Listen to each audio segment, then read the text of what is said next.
जय Shri Ram, Radhe Radhe, good evening. आप सब कैसे हैं? आशा करते हैं कि आप बहुत अच्छे होंगे और बहुत अच्छे से आपकी पढ़ाई चल रही होगी और आप सब अपनी तैयारी की, अपनी मंजिल के लिए अच्छे से तैयारी कर रहे होंगे। कहा है कि बुरे हालात हुए तो क्या हुआ, हम भी जिद पर अड़े हुए हैं। बुरे हालात हुए तो क्या हुआ, हम भी जिद पर अड़े हुए। सपने बड़े हुए तो क्या हुआ, हम भी सपनों के पीछे हाथ धोकर पड़े हुए हैं। तो माय डियर फ्रेंड, बुरे हालात हुए तो क्या हुआ, बुरे हालात हुए तो क्या हुआ, कोई दिक्कत नहीं। आप उनके पीछे क्या, हम भी उनके पीछे अड़े हुए हैं। सपने कितनी बड़े हों, आप जी जान से लग जाओगे तो शायद ये सपने पालोगे। तो आज हमें आपका जीके का जो टॉपिक है आपका संविधान में, हम आपको अनुसूचियाँ पढ़ाने वाले हैं। आज के बाद जीवन में आप कभी भी अनुसूचियाँ नहीं बोलोगे। मैं इस तरीके से आप पढ़ाऊँगा और आप कभी भी अनुसूचियाँ नहीं बोलोगे। देखो माय डियर फ्रेंड, देखें मूल संविधान में अनुसूचियाँ कितनी थी? मूल संविधान में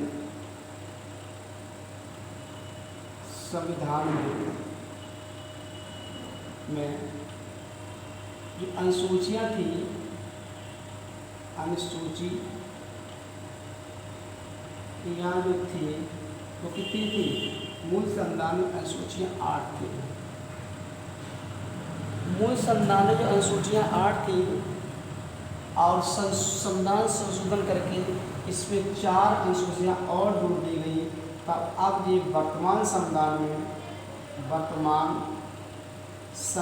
में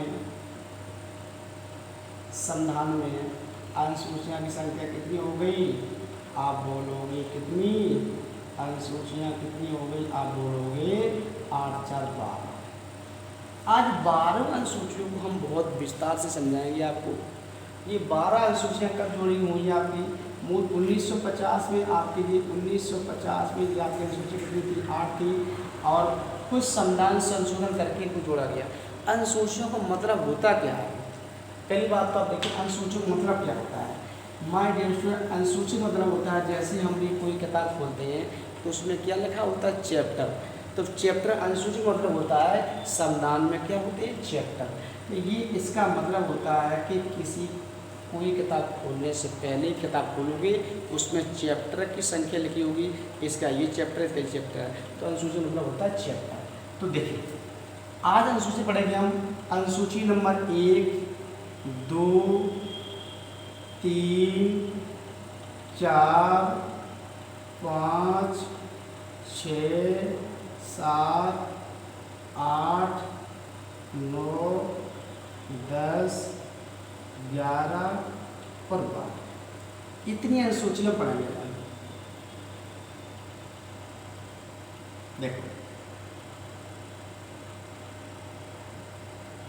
आज के बाद बेटा कभी भी अनुसूचियाँ नहीं बोलोगे। मैं आपसे प्रॉमिस करता हूँ कि जीवन में भी अनुसूचियाँ कभी नहीं बोलोगे। आप अनुसूचियाँ कभी नहीं बोलोगे।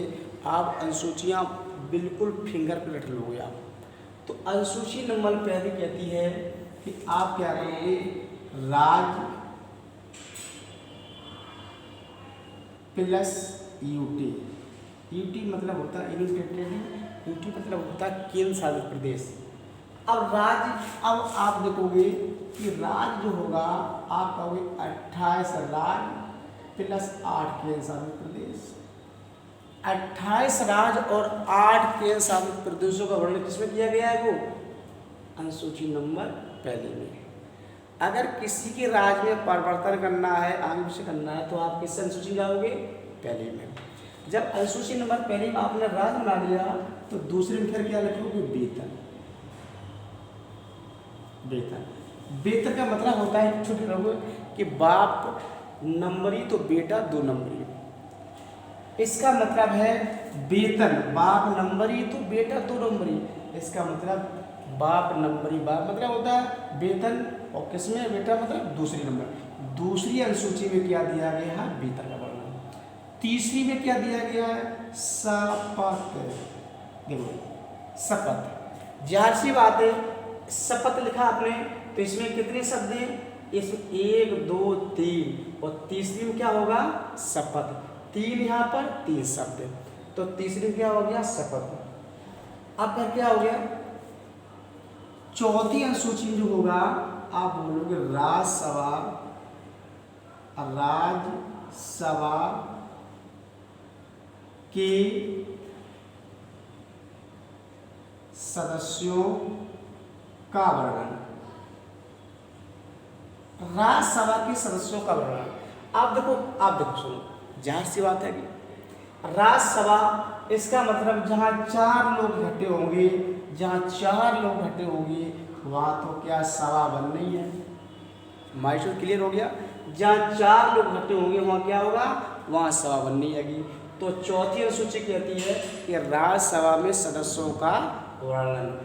5वीं अनुसूची आप देखो, 5 आपका ऐसा बना हुआ है, 5 में आपको एस लिखता है, तो 5वीं अनुसूची कहती है SC और ST का प्रशासन। ST और ST का वर्णन। 5 में एस लिखती है जी, तो 5 में SC और ST का वर्णन हो गया। 6 में छठी अनुसूची देखोगे आप, तो छठी अनुसूची क्या कहती है कि ATM स्क्वायर। ATM स्क्वायर का मतलब होता है, इसका मतलब होता है ए से मतलब होता असम, T से मतलब होता है त्रिपुरा, एक M से मतलब होता है मिजोरम,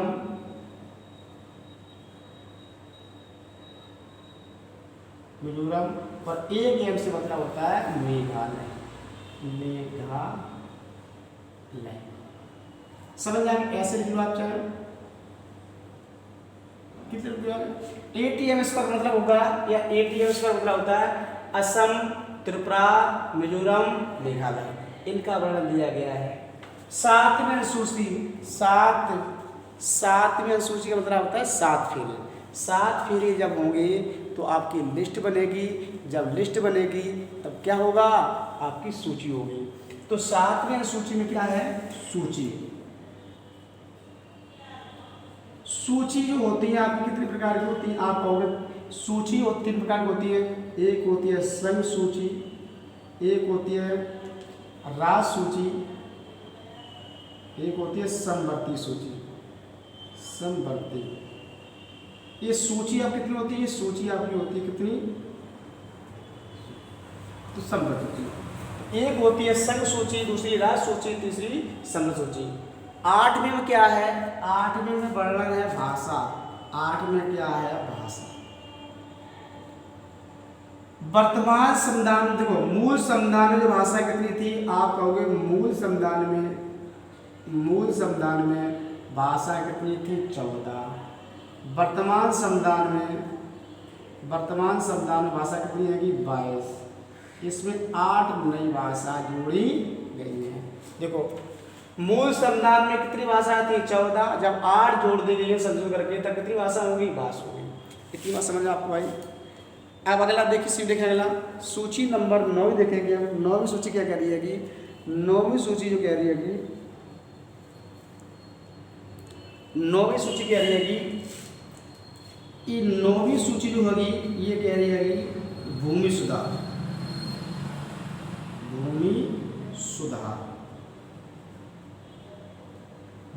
सुधार। आप जाहिर सी बात है, आपका भूमि सुधार हम पे नहीं हो पाएगा, क्योंकि भूमि आप लोग काम नहीं कर पाओगे। तो 9 भूमि। अब 9 जो भूमि सुधार होगा, आप देखो 9वीं जो भूमि सुधार होगा ये कब जोड़ी गई है? आप कहोगे ये आपको प्रथम संविधान संशोधन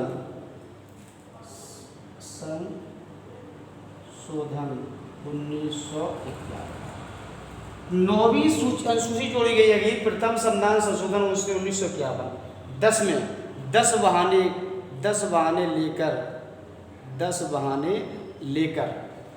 अब 10 बहाने लेकर 10 में क्या? दल बदल। दल बदल। ये बात समझते हैं? दल बदल मतलब क्या होता है? जैसे एक एग्जाम्पल मान लो, इसका थोड़ा आगे समझाना आपको। एग्जाम्पल क्या कहता है दल बदल? दल बदल का मतलब होता है, इसका मतलब होता है माय डियर स्टूडेंट कि दल बदल का मतलब होता है, मतलब दो पार्टी है, एक बीजेपी है, एक क्या कांग्रेस पार्टी है, ये दो पार्टी है। अगर इसका कोई भी एमपी या एमएलए, इसका कोई भी एमपी या इसका कोई भी विधायक या सांसद कुछ ही मान लो, इस भाजपा पार्टी से आप नियुक्त हो गया, यहाँ से जीता, अगर ये व्यक्ति इसमें जाता था तो इसकी सार गिला देता। तो 9वीं सूची 10वीं सूची में क्या हुआ कि जब भी आप इस पार्टी में जाओगे, या भी इस पार्टी में ये व्यक्ति आएगा, ये भी ये संसद इस पार्टी में आएगा, तो इसका मतलब होगा अगर ये इस पार्टी में जाएगा सदस्यता खत्म हो जाएगी, ये इस पार्टी में जाएगा सदस्यता खत्म हो जाएगी। बात समझ आई? दल बदल जो कानून था वो 9वीं 10वीं अनुसूची में दल बदल बनाया गया। क्यों बनाया गया? जैसे मान ले इसकी सरकार गिरानी है तो ये व्यक्ति जुड़ के इसमें चले जाते करे, इसकी गिरानी तो इसमें आ जाती करे, तो क्या हुआ कि सरकार थोड़े समय के चल पाती थी करे और उसके बाद में सरकार की जाती करे। तो दल बदल जो कानून है इसे बनाया गया 10वीं अनुसूची में। 10वीं अनुसूची में दल बदल कब बनाया गया? आप कहोगे 52वां संविधान। दल बदल जो कानून कब बनाया गया? आपका 52वां संविधान संशोधन 1950। 52वां संविधान संशोधन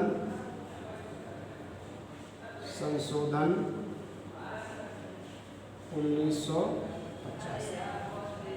समझ आया?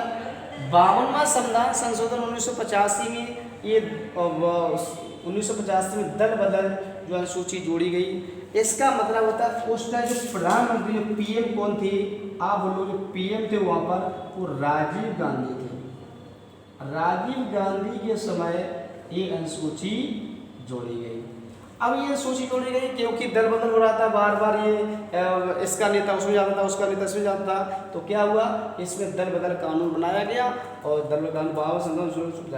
अब आप क्या करोगे कि इसमें कितने विषय हैंगे? तो आप बोलोगे कि इसमें जो विषय जो हैंगे, विषय, इसमें विषयों की संख्या है, देखो 10वीं सूची में विषय जो होंगे कितने विषय हैं? 29 विषय। तो कितने दल बदल कानून कब बनाया गया? दल बदल कानून कब बनाया गया? आपका 52 संशोधन 1985 में। अब 11वीं सूची, 11वीं अनुसूची इसका मतलब होता पंचायती। देखो विषय इसमें होते हैं, इसमें 11वीं अनुसूची में पंचायती राज, पंचायती राज या पंचायत, इसमें विषय जो हैंगे 29 विषय। अब कैसे लिखोगे? 9 2 11 11वीं। पंचायती राज जो पंचायती राज व्यवस्था थी, जो इसका जो विषय है इसमें 11वीं से जोड़ा गया और कितना जोड़ा गया? 29। और संविधान संशोधन कब था? संविधान 73वां संविधान